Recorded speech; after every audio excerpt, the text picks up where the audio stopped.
Right. මේ video එකෙන් කතා කරන්නේ ඉන්වොයිස් එකක් ගන්න කොහොමද, හොඳ ප්‍රොඩක්ට් එකක් ගන්න කොහොමද, හොඳ ප්‍රොඩක්ට් එකක් හොයාගන්න කොහොමද, හොඳ සෙලර් කෙනෙක් හොයාගන්න කොහොමද, සහ shipping cost එක කොච්චරක් දුරට අපිට අඩු කරගන්න පුළුවන් වේද කියලා තමයි මේ වීඩියෝ එකෙන් කතා කරන්නේ. ඉතින් මම පරණ account එකෙන් log වුණා. මොකද අලුත් account එකේ මගේ කිසි විස්තරයක් නැහැ.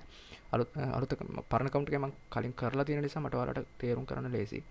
ඉතින් මෙතන තමයි අපි සර්ච් කරන්නේ මොනවද අපි ගෙන්නන්නේ කියලා. මම නිකන් උදාහරණයක් විදිහට ගන්නම්. මම කලින් ගෙන්නපු එකක් earbud මම කලින් ගෙන්නුවා i12 එක. මම ඒක සර්ච් කරන්නම්. මෙහෙම සර්ච් කරාට පස්සේ ඔයාලට ඒ සර්ච් එකට කියන්නේ සර්ච් කරපු ප්‍රොඩක්ට් එකට අදාළව රිසල්ට් එක තමයි මේ පෙන්වන්නේ මෙහෙම. එතකොට මෙතන එනවා verified sellersලත් වෙනවා, verified නැති sellersලත් වෙනවා. එතකොට දැන් මෙතනින් ඔයාලා කොහොමද හොඳ ප්‍රොඩක්ට් එකක් තෝරගන්නේ? හොඳ ප්‍රොඩක්ට් එකක් කියලා කියන්නේ අපි සාමාන්‍යයෙන් කියන්නේ හොඳට කියන්නේ පාවිච්චි කරන්න පුළුවන් ප්‍රොඩක්ට් එකක් වෙන්නත් ඕන. ඒ seller verified වෙන්නත් ඕන. seller verified කියලා කියන්නේ සාමාන්‍යයෙන් අපි හිතන්නේ ප්‍රොඩක්ට් එක හොඳයි කියලා තමයි. ඉතින් මෙතන තමයි ඔයාලා ටිකක් වෙලාවක් කරන් යටර බලලා ප්‍රයිස් එක හොයාගන්න ඕන. සාමාන්‍යයෙන් දැන් මේ ප්‍රොඩක්ට් එක තියෙනවා මෙතන i12 එක. මේ ප්‍රොඩක්ට් එක 472ත් 790ත් අතර තමයි තියෙන්නේ. හැමතිස්සෙම මේ 472 කියලා කියන්නේ අනිවාර්යෙන් ප්‍රොඩක්ට් ගොඩක් ගන්න ඕනේ. ඒ කියන්නේ ප්‍රොඩක්ට් 100ක් 1000ක් වගේ ගන්න ඕනේ. එතකොට තමයි යාලා 472කට මේ ප්‍රොඩක්ට් එක දෙන්නේ අපිට. එතකොට මේ 790යි කියන්නේ අපිට ගන්න පුළුවන් ඒ කියන්නේ අවම වැඩිම ප්‍රයිස් එක. ඒ කියන්නේ අවම දෙන්නේ යාලා මේ ගන්නට අපිට. උපරිමේ තමයි මේ. ඒ කියන්නේ උපරිමටම යන්න පුළුවන් 472. මේ යාලා දෙන්න පුළුවන් අඩුම ගාන තමයි මේ අඩුම ගානකට තමයි මේක දෙන්නේ. ඒ කියන්නේ සාමාන්‍ය අපේ පැත්තෙන් බැලුවොත් එයාලට දෙන්න පුළුවන් අඩුම ගාන. ඒතර මේක තමයි එයාලට දෙන්න පුළුවන් වැඩිම ගාන 472. ඒ කියන්නේ pieces දෙකයි. pieces දෙක අපිට ගත්තොත් 790ට වගේ තමයි ගන්න පුළුවන්. අපි දැන් මේකට ක්ලික් කරලා ගිහලා බලමු. දැන් එයාලා මෙතන රෙකමන්ඩ් කරලා තියෙනවා මෙතින් pieces දෙකත් 49ත් අතර ගත්තොත් රුපියල් 790යි. pieces 50ත් 299ත් අතර අපි ගත්තොත් 750කට ගන්න පුළුවන් මේක. එතකොට මේක 300 300ට වැඩි ප්‍රමාණයක් ගත්තොත් 730කට ගන්න පුළුවන් 732යි. එතකොට මේ තියෙන ගානට වඩා මම කියවන්නත් බෑ. මේක තියෙන ගානට වඩා ගත්තොත් 472යි එක පීස් එක. සාමාන්‍යයෙන් අපි අලුතෙන්ම බිස්නස් එකක් පටන් ගද්දී නිකන් පොඩියට වගේ ගත්තොත් පීසස් 10ක් වගේනේ ගන්න. එතකොට මෙන්න මේ රේන්ජ් එකේ තමයි තියෙන්නේ. එතකොට දෙකත් 10ත් අතර ගත්තොත් අපිට 790කට වගේ තමයි සෙට් වෙන්නේ. එතකොට ඔයා හොඳ ප්‍රොඩක්ට් හොඳ ප්‍රයිස් එකක් තෝරගන්න ඕන මේකේ. එතකොට මේක දැන් ගාන වැඩි. ඊට වඩා අඩුවට තිබ්බා. මේක තෝරගන්න මේක දැන් මම මෙතන හොයන්න යන්නේ නැහැ. දැන් මේක තියෙන 350 461ක් අතර මම මේ කලින් තෝරගත්ත එක මම ගන්නම්. මම කලින් සෙලර් කෙනෙක්ගෙන් ගත්තා. මේක තමයි මම තෝරගත්ත ප්‍රයිස් එක. එතකොට මේක මම ගත්තේ 10ක් කැලේ. එතකොට 488යි. 489ක් කියලා මම ගත්තේ 488ට. ඒතර මේකේ කැලි 100ක් 99ක 470යි. මේ වගේ වැඩි වෙන ප්‍රයිස් එක අඩු වෙනවා. ඉතින් මේකේ හැමතිස්සෙම අපි තෝරගද්දී අලිබබා එකේ අපි තෝරගද්දී හැමතිස්සෙම ඔයාලට පුළුවන් එක්ක වෙරිෆයිඩ් කස්ටමර් කෙනෙක්ගෙන් ගන්න. ඒ කියන්නේ මෙන්න මෙතන කස්ටමයිසේෂන් ගිහිල්ලා ඔයාලට ඕන නම් ඔයාලා ගන්න සාමාන්‍ය වෙරිෆයිඩ් කස්ටමර් කෙනෙක්ගෙන් විතරක් නම් මෙතන සප්ලයර් ටයිප් එක තියෙනවා. මේ වෙරිෆයිඩ් සෙලර් කෙනෙක්ගෙන් ගන්නවා නම් මෙතන වෙරිෆයිඩ් දාගන්න. වෙරිෆයිඩ් දාගෙන ට්‍රේඩ් ඇෂුරන්ස් දාගන්න. ට්‍රේඩ් ඇෂුරන්ස් දාලා ට්‍රේඩ් ඇෂුරන්ස් තියෙන මේ සෙලර්ස්ලගෙන් විතරක් බඩු ගන්න. නැත්නම් ඔයාලට සල්ලි රිෆන්ඩ් කරගද්දී පොඩි ප්‍රශ්න එන්න පුළුවන්. එහෙමනොත් මෙතනින් වෙරිෆයිඩ් කස්ටමර්ස්ලගෙන් සෙලර්ස්ලගෙන් විතරක් ගන්නවා නම් ඔයාලට මෙතනින් මේ තෝරලා ගන්න පුළුවන්. මෙතන ප්‍රොඩක්ට් එකක් අඩු ගානකට තෝරගන්න. ඒතොර දැන් මෙතන මම තෝරගත්තේ මෙන්න මේ ප්‍රොඩක්ට් එක. මම ගත්ත ප්‍රොඩක්ට් එක මම කලින් ගත්ත එක. එතකොට කලින් ගත්ත එක අපිට මෙතනින් මුලින්ම අපිට අපි කතා කරද්දී සෙලර් කෙනෙකුත් අපි හොයාගත්තා. සෙලර් කෙනෙක් සාමාන්‍යයෙන් අපි හොයාගද්දී එයාලගේ වැටෙනවා මෙන්න මෙතන. එයාලගේ කම්පැනි එක කොච්චර එක්ස්පීරියන්ස් එකක් තියෙනවද අවුරුදු ගානක කොච්චර අවුරුදු ගානක එක්ස්පීරියන්ස් එකක් තියෙනවද කොච්චර රේට් එකක් තියෙනවද මෙයාට 5.0 තියෙනවා. එතකොට මෙයා කොච්චර ඉක්මනට රෙස්පොන්ස් කරනවද අපේ මැසේජ් වලට 80ක රෙස්පොන්ස් රේට් එකක් තියෙනවා. ඊපස්සේ ට්‍රාන්සැක්ෂන් කොච්චර කරලා තියෙනවද ඩොලර් 20000කට වඩා ට්‍රාන්සැක්ෂන් කරලා තියෙනවා. ඊට පස්සේ ඩිලිවර් රේට් එක 100%යි. එතකොට මෙයාලගෙන් සාමාන්‍යයෙන් බය වෙන්න දෙයක් නැහැ. මෙයාලා වෙරිෆයිඩ් නොවුනත් මෙයාලගේ ට්‍රාන්සැක්ෂන් amount එක වැඩි නිසා මෙයාලා සාමාන්‍යයෙන් අපිට විශ්වාස කරන්න පුළුවන් මෙයාලා අපිට බඩු එවනවා කියලා. ඉතින් අපි මෙතන ඕඩර් එකක් ගන්න කලින් අනිවාර්යෙන් contact supply කරන්න මේ සප්ලයිව් එක කන්ටැක්ට් කරන්න ඕන. ඊට කලින් අපිට බලා ගන්න පුළුවන් මේක shipping cost එක කොච්චර තියෙනවද කියලා. අපි සාමාන්‍යයෙන් මෙතන start order දුන්නොත් මෙතන දැන් ඔයාලට බලන්න පුළුවන් හරි ඔයාලට ගාණත් settle නම් ගාණත් settle but දැන් බලන්න බෑ අපිට මේ කොච්චර shipping එකක් වදිනවද මේක ලංකාවට ගේන්න කියලා. දැන් එතකොට මෙතන මගේ address ඔක්කොම දාලා මෙතන pieces ගාන දාලා ඩොලර් ගාන දැම්මොත් මෙතන සර්විස් ප්‍රොවයිඩර් ඉන්නේ අලිබබා එක. ඒතර අලිබබා එකේ ඩොලර් 58ක් අපිට ගෙවන්න වෙනවා. ඒ කියන්නේ ඩොලර් 58ක් කියන්නේ shipping fee එක වදින ඩොලර් 58ක්. ඒ කියන්නේ අපේ ඇත්තම ගාන මේකේ pieces 10ක් ගත්තොත් ඩොලර් 13යි.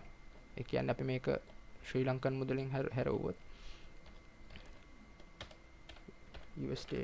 USD to LKR මෙතන ගහලා බලන්න ඇත්තම ප්‍රයිස් එක ඩොලර් 13යි 25යි. ඒ කියන්නේ ඩොලර් 13.25යි. ඒ කියන්නේ රුපියල් 2441යි මේ ප්‍රොඩක්ට් අපිට මේ ප්‍රොඩක්ට් පහක් sorry අපි දැන් ප්‍රොඩක්ට් 10ක් ගන්නවා නම් ඩොලර් 26යි. එතකොට අපිට ඇත්තම ගාන යන ඩොලර් 26යි දශම ඩොලර් 26.50යි.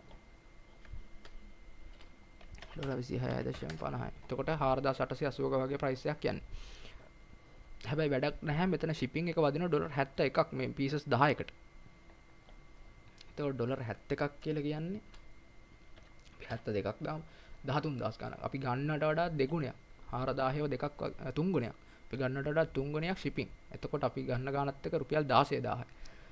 ඒ කියන්නේ අපි කැල්ල එක අරන් කැල්කියුලේට් කරොත් අපි අවම වශයෙන් රුපියල් 5000ක් දැම්මොත් බඩුවල ප්‍රයිස් එක මේකට shipping එක වදිනවා රුපියල් 13000. ඒ කියන්නේ අපි දාමු 13500ක් මේකට.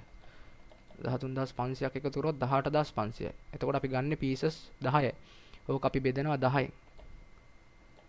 එතකොට රුපියල් 1850ක්ම වෙලා මෙතන එක භාණ්ඩයක් ලංකාවට එද්දි. එතකොට ලංකාවේ ටැක්ස් එකක් ගෙවලා එහෙම කරන්න ගියොත් තව මේක 2000ට පයින්නවා. එතකොට අපිට ලොකු ප්‍රොෆිට් එකක් තියාගෙන මේක ලංකාවේ විකුණන්න බෑ. ඒක නිසා තමයි අපිට shipping cost එක ලොකුවට අඩු කරගන්න ඕන. එතකොට කොහොමද මේ shipping cost එක අඩු කරගන්නේ? හරි ඒක කතා කරන්න කලින් අපි මෙතන සෙලර්ව කන්ටැක්ට් කරගන්න ඕන. මම ගත්තේ මේක. එතකොට මෙතන ඕඩර් එක ස්ටාර්ට් කරන්න කලින් අපි මේ සෙලර්ට මැසේජ් එකක් දාලා අහන්න ඕන කොහොමද මේ ප්‍රයිස් එක කියලා. මම කලින් මැසේජ් කරපු ටික තියෙන නිසා මම මැසේජ් කරන්න යන්නේ නැහැ ආයි. මම මුලින් ඒ කියන්නේ ඔයාලට ඉන්ක්වයරි එකක් දාන්න ඕන නම් ඒ කියන්නේ මැසේජ් කරන විදිහට දන්නේ නැත්නම් මෙතන contact supply යන්න.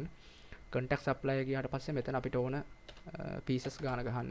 අපිට 10යි නම් ඕන 10යි. සමහර කට්ටිය කියනවා MOQ කියලා කියන්නේ අපිට මේ කියන්නේ minimum order quantity එක කොච්චර අවම වශයෙන් මේ කොච්චර order කරනවද කියලා. සමහර කට්ටිය කියනවා 10ක් බෑ 20ක් කියලා. එතකොට ඒක දැන් අපිට ගන්න අතේ සල්ලි තියෙන 10යි නම් ඒ 10ට අදාළ සෙලර් කෙනෙක් අපිට හොයාගන්න වෙනවා. එයාලත් එක මැසේජ් කරන එක තමයි තියෙන්නේ. මේව පුරවන්න ඕනේ නැහැ. මෙතන quantity එක දාන්න. quantity එක දාලා මෙන්න මෙතන තියෙන මැසේජ් එක send inquiry now දෙන්න. එතකොට එයාට මැසේජ් එක යනවා. ඊට පස්සේ දැන් මේ මම එහෙම කරන්නේ නැතුව මම කෙලින්ම එයාට මැසේජ් එකක් දාලා තින්නේ. Hi, I need to get 10 pieces from this I12 earbud. So what is the best offer you can give me? ඒ කියන්නේ අපි price එක අඩු කරගන්නෙත් මෙයාට මෙහෙම කියන්නේ අහලා මෙයාගෙන් best offer එක මොකද්ද මේ අපිට දෙන්න පුළුවන් කියලා. ඊට පස්සේ එතකොට එයා අපිට කියනවා දෙන්න පුළුවන් ගාන. අපිට මැසේජ් කරලා කියනවා 10 pieces ගන්නවා නම් එකක් ඩොලර් 2.65කට දෙනවා කියලා. එතකොට ඩොලර් 2.65ක් කියන්නේ 2.65ක් කියන්නේ 488ක්. රුපියල් 488කට අපිට මේ 10ක් ගන්නව නම් දෙන්න පුළුවන් කියලා තමයි එයා කියන්නේ. ඊට පස්සේ අපි අහනවා මේ එතකොට ඔයා කෙලින්ම කියන්න මෙහෙම කියන්නේ මේ ප්‍රයිස් එක අඩු කරගන්න ඕන. ඒ කියන්නේ ඔයාලා shipping cost එක අඩු කරගන්න ඕන. ඒක නිසා මේ මම ඒජන්ට් කෙනෙක් කරා තමයි කරන්නේ. මේක ඒජන්ට් කෙනෙක්ට ඔයාලට යවන්න පුළුවන්ද කියලා අහන්න. ඊට පස්සේ දැන් මෙතන මම අහලා තියෙන්නේ මේ actually I need to reduce my shipping cost therefore I follow a shipping agent in ඒ කියන්නේ මේ මම shipping agent කෙනෙක් මේ හොයාගත්තට පස්සේ තමයි මේ යවලා තියෙන්නේ. ඊට පස්සේ මෙහෙම විස්තරය කියනවා මෙහෙම shipping agent කෙනෙක් ඉන්නවා ඒක නිසා මට invoice එකක් ඕන කියලා. එතකොට මේ so could you send me a invoice for sending to them. ඒ කියන්නේ යාලට යවන්න invoice එකක් මම ඉල්ලුවා. ඊට පස්සේ එයා invoice එකක් හදලා එවනවා. එතකොට මේ සමහර විට එවන්නත් එයාලා නැති වෙයි. එහෙම නැති වුණොත් ආයි message එකක් දාලා ඉල්ලන්නේ invoice එකක් මට දෙන්න කියලා. ඒතර 10 pieces within 1.5 kg shipping cost එක බලන්නේ කිලෝග්‍රෑම් ගානට ගොඩක් දුරට. එතකොට මේ එයා කියනවා එයාලට කැල්කියුලේට් කරන්න බලවලු මේ කිලෝග්‍රෑම් ගානින් එයාලගේ ප්‍රයිස් එක. ඊට කලින් ඔයාලා මේ ඉන්වොයිස් එකක් ඉල්ල ගන්න. ඒතර මෙන්න මේක තමයි මම ගත්ත ඉන්වොයිස් එක. ඒතර යාළුවා ඉන්වොයිස් එකක් හදලා වෙනවා Excel sheet එකකින්. ඒතර මේක තමයි මම ගත්ත ඉන්වොයිස් එක. මේක ඩවුන්ලෝඩ් කරන්න නැතුව පෙන්නන්න යන්නේ නැහැ. මම ඩවුන්ලෝඩ් කරලා පෙන්නන්නම්. එතකොට මෙන්න මේක තමයි සල්ලම මම ගත්ත ඉන්වොයිස් එක. එතකොට යාළුවා මෙන්න මේ වගේ ඉන්වොයිස් එකක් හදලා එවනවා. මේක තමයි සල්ලම ඉන්වොයිස් එක. මේ පින්තූර එහෙම ලෝඩින්. ඒතර මේකේ මේ මොඩල් නම්බර් එක දාලා ඩිස්ක්‍රිප්ෂන් එක දාලා කලර් එක දාලා අපි ගන්න කලර් එක යුනිට් ප්‍රයිස් එක කොච්චර ක්වොන්ටිටි එකක් ගන්නවද amount එක කොච්චර දානවද පැකින්గ్ එක කොච්චර සයිස්ද දාලා අපිට කියන්නේ මේ එක්ස්ප්‍රස් ටු EV කියන්නේ මේ අපේ ඒජන්ට් ඉන්න තැන. එතකොට එතනට එයාලගේ වෙයා හවුස් එකේ ඉඳන් ඒජන්ට් ගාවට යවන්නත් කුරිය එක තමයි මේ දාලා තියෙන්නේ. එතකොට අපිට ටෝටල් එක දාලා දෙනවා $29ක් කියලා. එතකොට මේක තමයි ඉන්වොයිස් එක. එතකොට ඉන්වොයිස් එකක් ලබා ගන්න එහෙමයි ප්‍රොඩක්ට් ප්‍රයිස් එක හොඳ ප්‍රොඩක්ට් එකක් හොඳ සෙලර් කෙනෙක් හොයාගන්නේ ওই විදිහට. අපි ඊළඟ වීඩියෝ එකකින් කතා කරමු කොහොමද ඒජන්ට් කෙනෙක් හොයාගන්නේ. අයියා අපි මේ ඉන්වොයිස් එකක් ඉල්ලගත්තේ. මේ අපි මේ ඉන්වොයිස් එක ඒජන්ට් යවන්නේ කොහොමද කියලා අපි ඊළඟ වීඩියෝ එකකින් කතා කරමු.